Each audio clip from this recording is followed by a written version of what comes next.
Hello! Today I wanted to share with you how I recreated this picture and created this painting. And you can see all the texture, all the colors, and I just thought you might enjoy watching the process. I loved making it, and I hope you guys like this video and subscribe to my channel.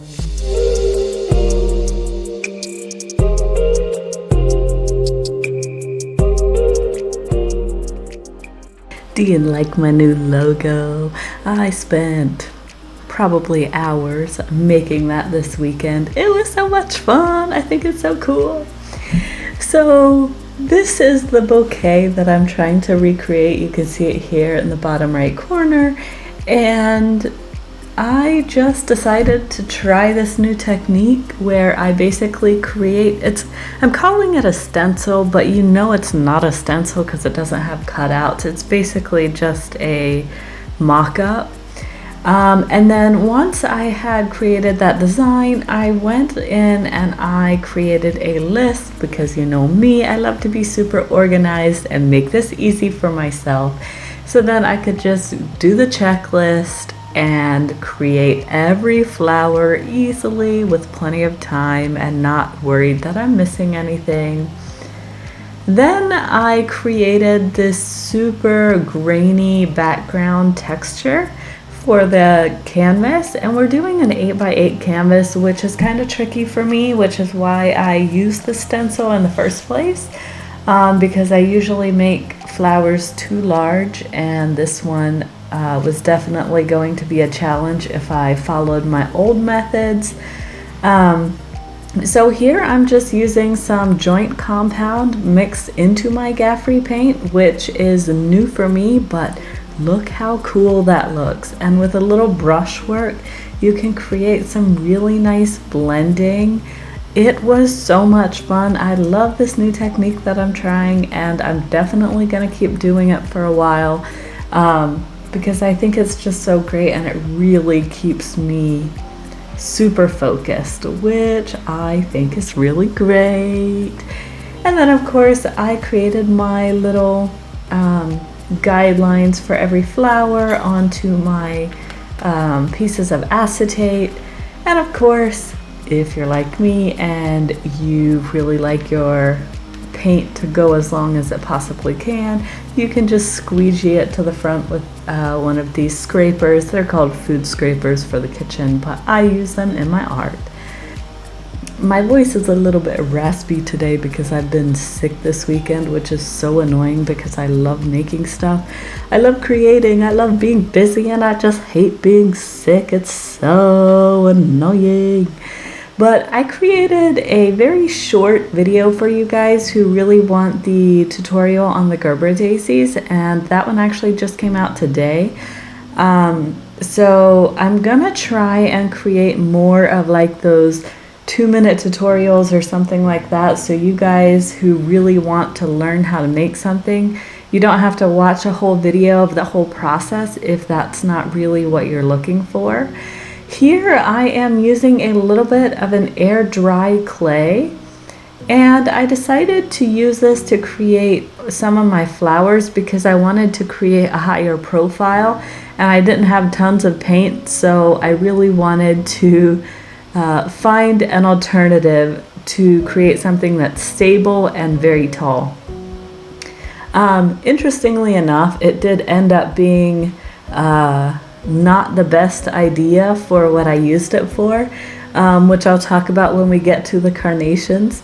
But you know, that's part of the learning process. And here I'm just creating some little 5-petal flowers that are a mixture of neon pink and heavy textured clear Gaffrey medium. So they look a lot lighter here than they will once they dry. When they dry down, they will be much clearer. And that's always something to remember when you're working with a clear medium. The colors may not be very close to the ones that you are seeing when you're still working with it. So it's definitely taken some practice for me to get it right. So here I'm just doing another Gerber daisy, and here is where I fell into issues with the balls that I had rolled out of clay. And you can see me pondering as I pause, and I'm like, ooh, I just made a mistake. So these are carnations. They're supposed to be like a medium-sized flower in this bouquet, okay? This is a big-ass carnation, okay? Like, this is gigantic, and I definitely should not have used this giant ball in the middle, because now it's just humongous. But I decided to just keep on going. And I decided to just put it together anyways. It did work out in the end. The bouquet does look really good, but I was envisioning it to look a little bit different than it ended up looking in the end.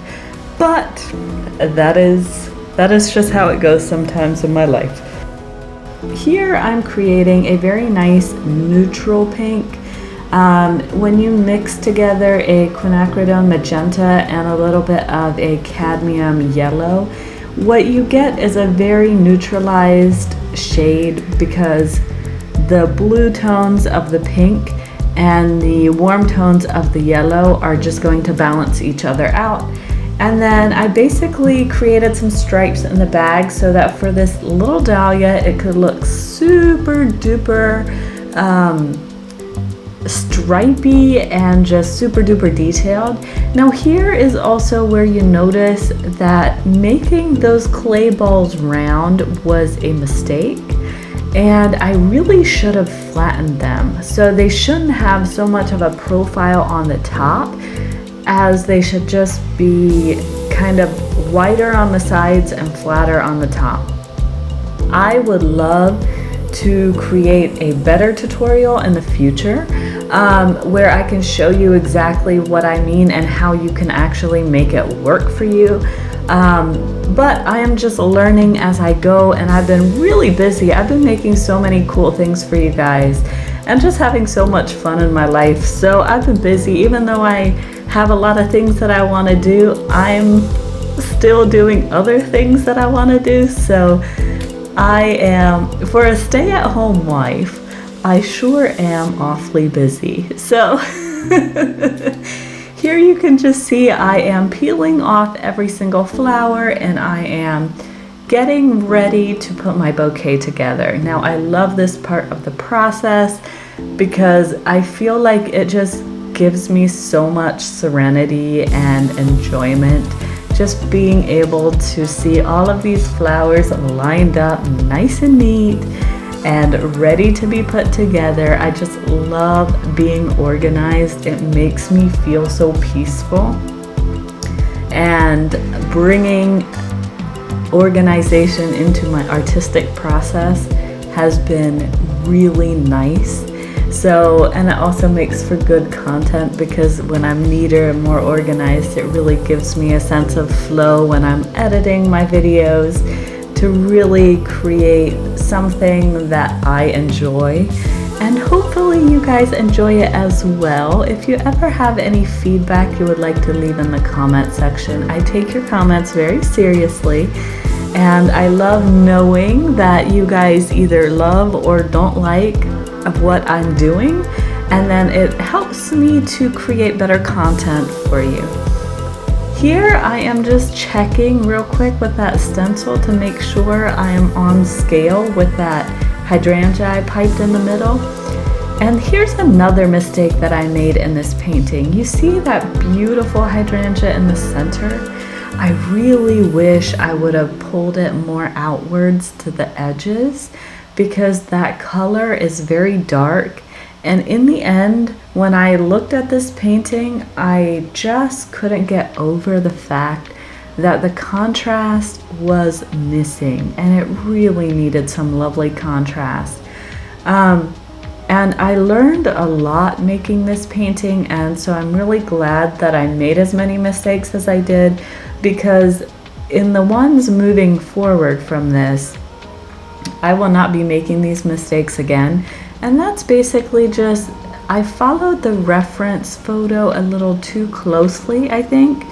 And I really was so inspired by the beautiful pastel shades. I loved it so much. But alas, it was still wise to add some other non-pastel colors to this. So like this dark green, this added a much needed contrast, but it just wasn't enough. But that's no problem, because you know how I have learned to create more contrast in my paintings. So here I'm just taking a couple colors and a brush. I have a little water on my brush, and that creates a little flow when I am darkening those inner creases of the flowers. And you can see it especially well on this rose, because then you can really see the three-dimensionalism of the petals rising up, and they just look so much better. So I did end up painting over the green in the middle of the yellow Gerber daisy, and then I went in with a mixture of a different green, and I think it looks so much better. It doesn't show up quite on camera like it did in real life, but using a neon blue was the perfect idea to create that perfect green shade. So let's see what I was trying to make, and let's see what I did. Hashtag nailed it. All right, you guys, this was super fun. Thank you for hanging out with me.